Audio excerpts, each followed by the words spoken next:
In Jonah, we are in chapter 3 of Jonah. I know there are some that would like me to shortcut Jonah and move back to John. But as the title of my sermon is, there are no shortcuts to the best. So we're in Jonah again. We're in Jonah today, and we're going to be in Jonah next week, and then we'll go back to John. But God definitely had a pathway cut out for us this morning. Shortcuts, they don't always work. Sometimes they do. Like, we had a brief shortcut when we hopped over the fence of the pagoda. That lasted shortly till we had to hop back out. Have you ever been texting and you think, I'm going to text a short word, I'm going to reduce the word, and you get all the autocorrects, and you're like, no, just give me the shortcut. Or you go to write an email, and because you've been texting so long, you try to use LOL or some shortcut that you have in your texting in your email, and you realize I probably shouldn't send that to my boss. Shortcuts don't always work. Well, we're going to find that out here. Last week's sermon we had on second chances, that God continually, no matter sometimes the interruptions in our pathways, are our second chance opportunities. This week may be a bit of a back to reality check when we realize that God's interruptions and second chance opportunities often will bring us full circle back to where we began, and we still have to find that we need that decision of full obedience to Him, hearts fully committed to yielding to God's will in its entirety, no matter what. And even if it takes longer to get to where we think we should go, even though it takes longer than we'd prefer or requires more effort. It doesn't appear in chapter 3 of, actually the end of chapter 2, and the Lord commanded the fish and it vomited Jonah onto dry land. Then the word of the Lord came to Jonah a second time, go to the great city of Nineveh and proclaim it to the message I give you.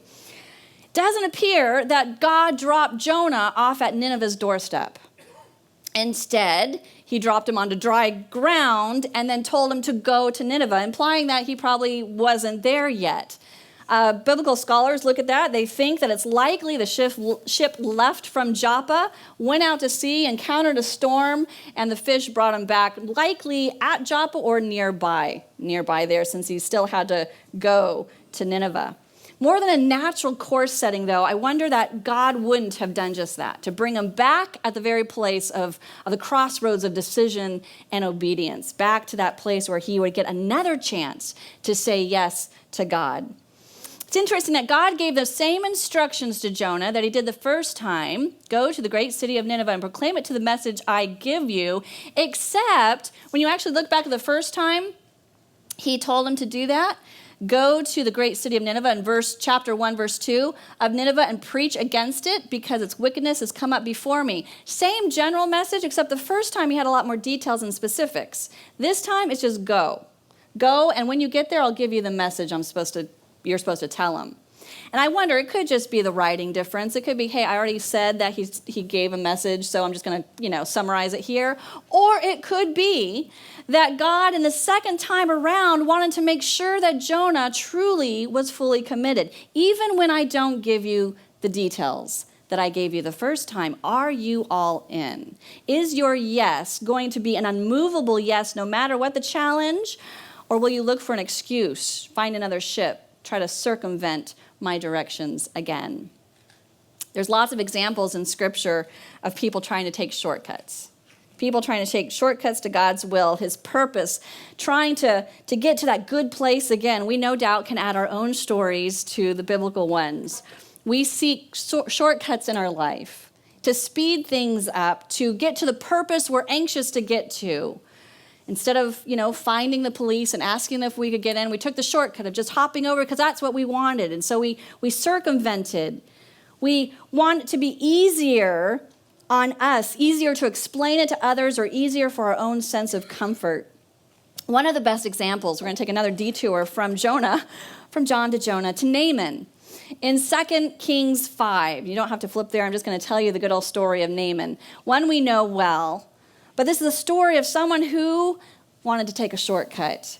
I love how Priscilla Shirer highlights the story of a Syrian army captain who had leprosy. If you remember correctly, he was this highly respected captain, waged these battles, was quite successful at it. One, you'd think that a man in charge of such a vast army would appreciate the gravity of meticulously receiving and following instructions when he was given them, except he wasn't quite so willing to do so himself. When he learned that a prophet in Samaria might be able to heal him, he went to his king, got a letter from his king to go to the king of Israel requesting his help in the matter. Well, the king of Israel was just completely overwhelmed by the fact of all of this request, but Elisha got a hold of it, and he was determined to show Naaman that the God of Israel indeed could heal. And so Naaman, they met up, came to Elisha, and Naaman got these very specific instructions. Do you remember what his instructions were? Dip in the water 7 times. Dip in the water in the Jordan River, specifically, 7 times. And Naaman's response, got his bathing suit on, and he dove in, right? No. What, do you remember what his response was? Are there not cleaner rivers? What else? He was angry. I love what it says. I thought he would at least come out and meet me. Yeah. I thought he would stand, and he had this all pictured. He had this pictured how his healing was going to take place. I thought he'd come out and meet me. He would stand, call upon the Lord, and he would wave his hand over the spot, and that's how I'd be cured. Well, Naaman had several problems, obviously, with Elisha's instructions. He didn't like what he was told to do. He didn't like how Elisha told him to do it, and he didn't like where he was told to carry out the instructions. The Syrian rivers were known to be quite cleaner and clearer and closer to the Syrian captains than certainly the Jordan River. His preconceived ideas of how this healing should take place initially kept him from humbly doing what God had required. He suggested a better method to procure his healing. Now we laugh. We're like, oh my gosh, just if he's telling you to do this, do it. You've got leprosy, for heaven's sakes. But how many times do we do this ourselves? When was the last time you made some suggestions to God about what might be a better way to accomplish getting to your purpose or the task at hand? If only, God, you would give me this, or bring that, or intervene here, or change there. And I wonder, what does this really say if we think about it? Say about what we think about God, about ourselves, or about the promises that we find in his word. I'm thinking Naaman's indignation, if we're honest, kind of resembles our own arrogance sometimes when we, by suggesting or by resisting and thinking there's got to be a better way, is implying God doesn't know what's best. Is implying that God may not care as he says he does. That perhaps our ways are really better, and perhaps it even questions that his promises in Scripture, are they really reliable if we're so quick to suggest a different path? So often, like Naaman, we receive instructions from God that don't fit with what we had in mind or seems unnecessarily inopportune, and we get frustrated and inclined to find our own way that doesn't have as much effort or energy. So God gives us other opportunities. He gives us those second chances. He brings us back around to Joppa. He brings us back so we land in our own places where he can give us another chance to be a fully devoted follower of God, committed to obey and say yes to whatever he asks. In your situation right now, whether it's in your relationship situation or your finances that you're struggling with or your struggles with temptation, your situation with your job or personal walk with Jesus Christ, whatever the situation is, what is God bringing back to you? What are the original instructions that God gave you when you first sought him? What does he call you? What did he call you then to do, to be in this place in your life? What does he keep bringing back to mind? Where does he keep nudging you, that he's wanting you to be fully obedient? Where is your Joppa that he's bringing you back to? Like Naaman, who finally did fully dip into the Jordan waters, we need ourselves to come to the place of full immersion into God's calling. so that whatever he has will indeed have that difference-making purpose fulfilled, to do or to be what he's developing, what he's wanting us to be a part of, to accomplish in, through, and with us. And like Jonah back at Joppa, he came to the full realization that there were no shortcuts to navigate the 600 miles back to Nineveh. When he heard God's original calling again to go to Nineveh, this time he said yes, and it was only by putting one full foot in front of the other and trusting God every step of the way is how he got to where he was supposed to go. And the same is true for you and I. Recently, I've been going back to God's original calling, contemplating again. It's something I felt compelled in this time that we're in of divine invitation that God is giving us as a gathered body of Inspire. He brought me back to Joppa, as I mentioned the first week when we started studying Jonah. He brought me back to my place of Joppa those several weeks ago, reminding me of his call as your pastor and to fully commit to him no matter what that might mean or look like. And last week, after the service, you as a community beautifully displayed your commitment to God's call as a body as well, to continue forward together with me as your pastor as God leads. There is a sense of unity and togetherness at a deeper level that is taking place, a knowing and a confirmation that we are in this together. And no matter what, we're at Joppa, and we're saying as a community, lead on, God. Lead on, God. Which leads to asking and looking again, what is God's original calling to us? I reread my letter to the search committee this week, where I laid out what God had compelled me to be a part of, to lead if he called me here. I went back and I looked at the vision sermons that I shared with you before you voted and after you voted that reflected the call that you affirmed. And that call repeatedly was and is to be a body that is continually growing and becoming incarnational. More and more, Christ in us, God in us, gathering weekly to go deeper with him and out to love, serve, and bless those he sends us to or those that he sends to us as individuals and as a body collected. So how are we doing? How are we doing? This is the question that keeps coming back. You look at the story of Jonah. You look at the story of Naaman, we have to ask, are we willing, like they eventually did, are we willing to do whatever it takes to follow God's call, to become such a person or a family unit or a church that's fully devoted, fully yielding, fully being that clay in the potter's hands, to become Christ who has the eyes for the lost and the forgotten that we just sang about? No matter where, no matter when.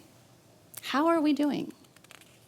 Well, this is the question God brought full circle to me this past week in my own life. God has such a cute way of making these sermons personal in my life before I give them. This message he wants me to know is not just for you, it's very much for me as well. I was driving home this past week, driving rain, right? You remember the rain that we had just pounding down. I was at about 8:30, pouring rain. I couldn't wait to get home and relax. I'm on 441 coming from Apopka, crossed Princeton on 441. I see off to the right 3 people walking in the pouring rain, pulling a suitcase behind them. Each of them has this big suitcase, pouring rain. I just glance as I'm passing by, and I'm like, okay, they're young, they should know better, they are strong, they can do something about it. I kept driving. But then, not only just a couple hundred yards further, I see an old man. Old man. He didn't have a suitcase, he just had a backpack on, and it was just one foot in front of the other in the driving rain. His face was just straight on, just up, determined he was just going to put the next foot in front of him and kept walking. By this time, I'd gone past him. I didn't see anything more than that, and it hit me. I have an umbrella. Do I give it to him? I'd already gone past. I was at my turn. It was 441 on the railroad tracks where I could turn into my neighborhood. My mind was wrestling. He shouldn't be out in this either. He knows what he's doing. And then the thought, well, you have an umbrella, though. You should give it to him. But he's already soaked. What would an umbrella do at this point? Well, wouldn't it feel good to have a little break from the rain? So I paused at my turn. There were no cars behind me. And at last, I finally said, okay, fine. And I did a U-turn. Well, that U-turn ended up being the biggest hassle because I ended up having to do 5 more U-turns just to get to the man. Because with the driving rain and the traffic, I ended up coming into this intersection. I had to turn this way. He'd already crossed the street. And one foot in front of the other gets you to where you're going, let me tell you, because he was making time. He had the young man, apparently they were all 3 together with this man, and so he helped him across the road. By the time I made my 5th U-turn, got back, all the group was together. They were huddled under a tree. Ones with the suitcases. I pulled in. I ended up having 2 umbrellas, Cosette's and mine. And so I pulled up, rolled down the window. I said, would you like some umbrellas? And they said, yes, thank you. So then I asked them, I said, well, do you know where the shelters are? There's a shelter nearby. And they said, no, we don't know where the shelters are. So I said, well, actually, it's the other direction that you're going. It's go to Colonial and then Central, and there's a good shelter there. Oh, okay, well, we're going to I-75. I-75 would be about, 5 days walk for them from where we were? And I'm like, oh, okay. All right, well, I wish I could do more. Good luck. And I drove off. Back to 441. My last sentence was repeated to me, though, of course, as God likes to do, keeps bringing you back. As I sped down the road, wish I could do more. The rain had kicked up again, and this voice inside said, Denise, you can. You can do more. Well, I'd just been given some money from a friend, a very generous gift that I'd stashed away in a special pocket in my wallet for my own rainy day. Well, I was wrestling over money. And then the words, you can share what you've been given. Kind of sounds biblical, doesn't it? I kept driving, wrestling in my mind, until I arrived at the same place, the same crossroads, right before the tracks, right before my neighborhood. It became the crossroads of 441 and Joppa. That was my place of decision making. And so again, I made a U-turn, and I went back. This time I knew where they were. I only had to do 3 more U-turns to get to them. They weren't a moving target. They had found an overhang in a shopping plaza. I pulled up, rolled down the window, and one of the guys came over and I handed them my portion of a gift. It wasn't enough to give them a hotel for all of them. It wasn't enough to get them a taxi ride to 244 or to I-75, but maybe a meal for the 4 of them. And maybe if someone else helped them the next day and the next, they'd be okay. And if nothing else, it would give them a portion of love and hope and let them know that people cared. But here's the crux of it. The reality of my struggle hit me between the eyes as I rode all the way home. By the way, I changed my route the 3rd time. I didn't cross over Princeton. I turned at Princeton. I thought maybe if I turn, I'll get different instructions. And so I changed my route. Wasn't going to go to Joppa the 3rd time. I wanted to be home when they didn't have one. I wanted to be warm when they wouldn't be. I wanted to relax when they still had 5 days of walking to do. The Jonah story hit home in a real way to me, and the challenge of it. It's one thing to talk about service. It's one thing to talk about wanting to serve, to love, to bless when it's convenient, when it's sun shining out and our schedules work. We've got extra time. When the church organizes a DNA event, and you can show up and you can be home by 2 o'clock. It's convenient. It's another thing entirely when it's full of U-turns and rain and sacrifice you really don't want to do. And the question we have to ask ourselves, are we willing to be and do what God calls us to do? Are we really? When it's hard, when our lives are interrupted, what is our default? To ignore the nudge and the stirring or to say yes? Honestly, if I knew that if I ignored that nudging, I knew it was going to be much harder the next time to obey God when he nudged again. It's kind of like exercising. When you stop exercising, it's really hard to start again. So you don't want to stop. And I realize that we want to become an open vessel. We want God to fill us up and pour us out through and through. We want to become more and more like him in the here and now, be a part of changing lives and restoring the world one small moment at a time. And I realize it happens in these crossroad moments and experiences. Honestly, that is what turned me around, was that I realized it was going to be harder next time, not so much that my heart was breaking for those people. I want my heart to break.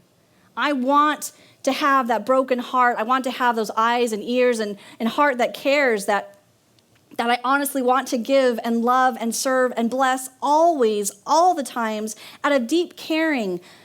But I realize I still wrestle inside. The rational, cold human side asks the questions: why did they choose to go out on a night like this? They should have found shelter and stayed there. Why didn't they wait it out? Why didn't they get a job so they can pay a bus fare instead of walking? But for every why we ask, the question will rebound to us: well, why don't you help while they're here? Why don't you make their lives a little better in this moment? If that was you, would you be glad to have an umbrella or the hope of another meal? I'm very thankful that we are in this together, because where one of us falters, another is strong. And we can be real with each other about our journeys, because I realize we're all wrestling with this. We're all human. We all desire so much to be that open vessel, to be that place that God fills us and pours out of us. This is what we want to be, Jesus in us and through us. And so we should be encouraged that we're not alone. When you struggle with this in your heart and your mind, you are not alone in that struggle. And that means then we can help each other continue to grow in this way. That's what our group, our Let's Talk Tuesdays, you see it in Grace Notes, and you hear us talk about it from time to time. On Tuesday mornings from 11:30 to 1, we meet. We've been meeting for several years. God's calling us at this point as a group to move to a deeper place, not our default, but to battle together our humanity, our schedules, our comfort zones, our self-focus, and truly as a group hold each other accountable to becoming Christ in us. Christ, who in Philippians 2:8 it talks about, he was found as appearance being found in appearance as a man, he humbled himself by becoming obedient to the point of death, even death on the cross. And in today's study, it was referenced in Hebrews again that Christ was so yielded to God the Father that he yielded and said yes, no matter what, even to the point of death on the cross. And so we as a group at Let's Talk Tuesdays, there's about, 5 to 7 of us that meet. We decided to take a portion of our time now on Tuesdays, and if any one of you can meet between 11:30 and 1, join us.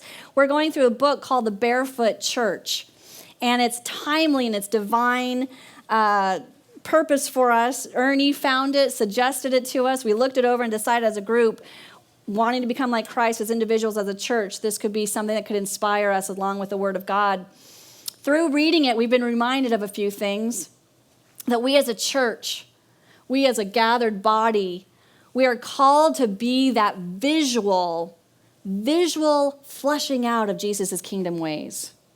We are called to be a living example, a tangible, I can touch it, I can see it, I can hear it, I can feel it example of God's way of life, a new way of life, of a kingdom life where people seek to live and inspire a way of living that replaces greed with generosity, that takes hate and replaces it with love, that takes a tit for tat and revenge with acting in kindness in word and deed. Me first gets replaced with others first. It's a serving, blessing our neighbors and those who are the least among us. Micah 6:8 sums it up when he says, he has shown you, God has shown us what is good. He has shown us. What does the Lord require of us? To act justly, to love mercy, and to walk humbly with your God. Jesus clarifies this in Matthew 25.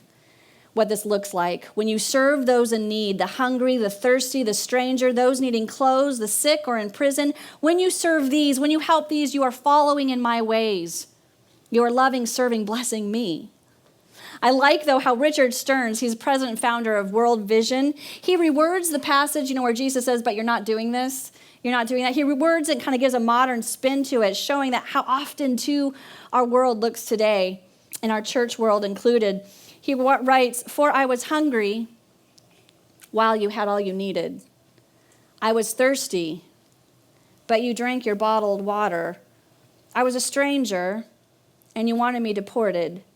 I needed clothes, but you needed more clothes. I was sick, and you pointed out the behaviors that led to my sickness. I was in prison, and you said I was getting what I deserved. Now, hopefully our response, it could be an extreme example, but hopefully our response to the poor and the hurting among us is better than this.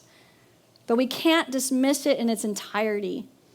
God has a clear expectation of those who choose to follow him, and a genuine commitment to Jesus will be accompanied by tangible evidence of a life that's seeking to be transformed and will be transformed in our words, written, spoken, however, in our words and in our lives, our actions. We've been looking at Jonah and God's divine invitation to his purpose, and we look at our own interruptions that God's doing in our own personal situations in our lives. But there is a greater overarching purpose that God will always interrupt our lives for. Always, to remind and align us with his heart. He emphasized this in Jonah 1 and Jonah 3, and he echoed it in Matthew 28:19, summed up in that great commission that starts with the word, go. Go. He told Jonah, go to the people who don't know me. Go and help them turn from death to life. And he tells us in the Great Commission, go make disciples of every nation. Priority number one of God's is to reach out, connect with, and restore people and people's lives to him. It's why he sent Jesus, and why Jesus says, I send you so you can love as I have loved you. So go. It's interesting because the go in Matthew 28 is accurately more translated going. Meaning, as you are going along in your life, in your everyday lives, as you are going, make disciples. Or better yet, more accurately, disciple, as in a verb. As you are going, disciple others. When we look at how Christ discipled, it was as he was going along in his life, as he was going in his everyday. He made people his priority. He took time to be with them. He stopped to have a conversation. He shared a meal. He invited them in. He was invited in to parties, to dinners, to share truth. He built relationships. He challenged. He helped. He healed. He taught. He touched. He gave over and over again, and always invited others to join him in that way of life, that adventure that followed Jesus and says yes, no matter what. I love the picture of Pastor Brandon Hatmaker. He shares a situation that he learned the truth of this, of God's call to go.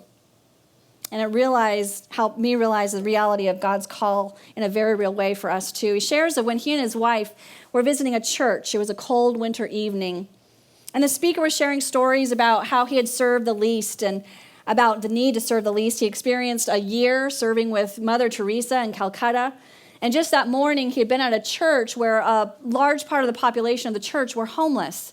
And so that morning when he was there, he had asked these members, what is it that you need, that you really need? And the response back was, we need shoes.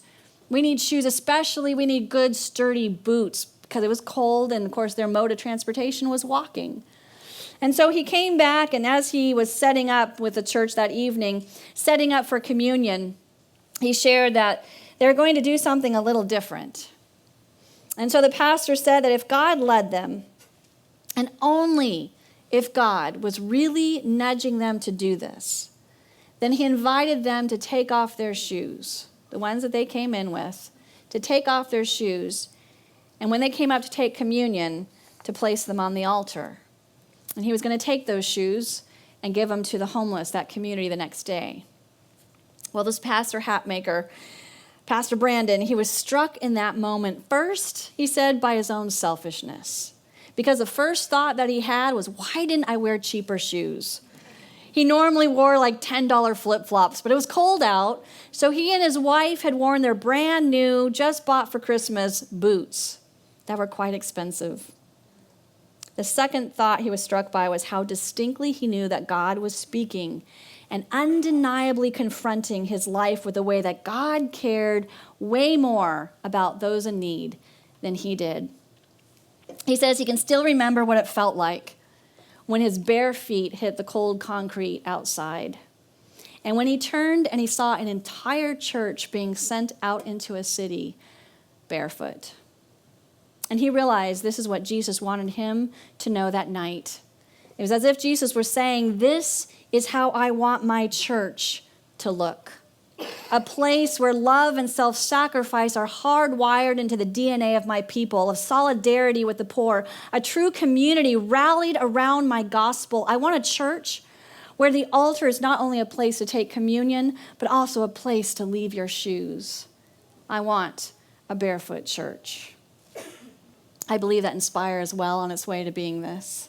I think this is why God continues to interrupt and to invite into our personal lives and as a community gathered together. I hear the desire in conversations I have with you. I hear you talking among yourselves, stories of how you are giving, how you are seeking to help each other, your coworkers, your strangers, your neighbors, how commitment is more than just a word, but wanting to stretch and grow in action. But I also know that we're not there yet.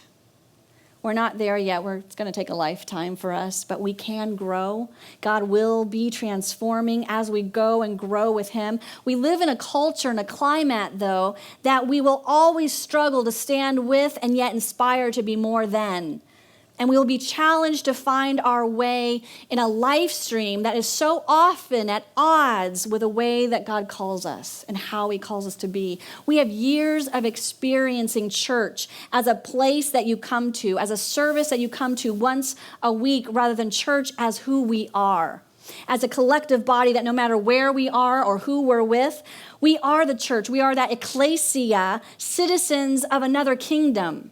Citizens of another kingdom who does life differently than the culture around us, that reflects the heart of our King by the way we live every day, by the way we speak, the way we write, the way we act, by the way we love and serve and bless everywhere we go. In our own interruption during this time, this divine invitation, we're called to reassess. And reassess is what we're going to do. What is God asking us to do and to be? Not just to say we're serving, check off our list, but to be transformed. Be transformed. One thing I agree with Einstein on is we can't keep doing the same thing over and over again and expect to get different results. That's the definition of insanity. You've heard that. So, the question I want us to wrestle with and pray over, are we willing to do, as individuals and as a collective body, whatever it will take that will help us step more and more into transforming places with God? Are we willing to say yes, to go into deeper relationship with God, not just once a week as we come here to church, but go deeper into relationship with God on a daily basis or weekly basis in our own personal walk? Are we saying yes 100% to being committed to go deeper with God? And as he fills us up and he nudges us, then we go out. That every time we go out our door, in our houses, in our rooms, in our community, wherever he sends us, we are seeking to love, to serve, to bless in our words and in our actions. I believe it's what we want. I believe that's why we choose to come here to Inspire every week. There are hundreds of churches in this community that we could choose to go to. But we have continued and continue to be committed to gather at Inspire because we see that this is a place where God is calling us to do something different. This is a place that we don't want to just speak those words. We want to become transformed by them, by being with Christ Jesus. Let's Talk Tuesdays, we made a commitment as a group, as a smaller version of church that's going to meet on a weekly basis outside of this church service. We made a commitment to meet, to go deeper with God, to hold each other accountable, and to say, okay, then as a group, when God brings needs to us, we as a small body within the body are going to go out. Imagine if we had several of these groups within our larger church. We wouldn't just be serving once a quarter when Family Promise and the homeless come here at our church once a quarter. We wouldn't be doing once a quarter DNA just as a church. We would be doing weekly, monthly, multiplied by our groups that are holding each other to going deeper with God and out to love, serve, and bless. And we would be transforming the spaces around us as God leads us. My challenge to you is that you pray. Pray hard. We meet here on Tuesday nights, first and third, and we pray together. But you as individuals, you as family units, pray and ask God, how is he nudging you to be transformed, to go deeper with him, and to love, serve, and bless? And I would pray that you would start to gather in your own groups. If you have friends, you have family, you have friends that you want to get with, perhaps you meet on a Thursday morning for coffee, or perhaps it's a Sunday afternoon because a bunch of you like to scrapbook, or maybe you gather Monday night for sports and a meal and to talk, but you start to set time aside in your schedule to make this more than just once a week, but you start to weave your lives together here so we can weave our lives together there. The group at Let's Talk Tuesday is committed to this, and we're challenging you to commit as well as God leads you. Come to Let's Talk. We'll talk about it. Come to me. We'll talk about it. We'll explore it. But most of all, go to God and talk to him. Go to God and talk to him about how he wants to transform. There's no shortcut. There is no shortcut to getting to the best that God has in mind for each of us as a body, as individuals, but as a collective body. There's no shortcut. Joppa is here, and it is now. We are at a crossroads in our time and our place and our culture where decision and full obedience to gather and to go deeper is what is needed to experience so others can experience the tangible good news of God's kingdom in their lives today. Nineveh is waiting for each of us. And so I just want to close with this question: what will be your next step?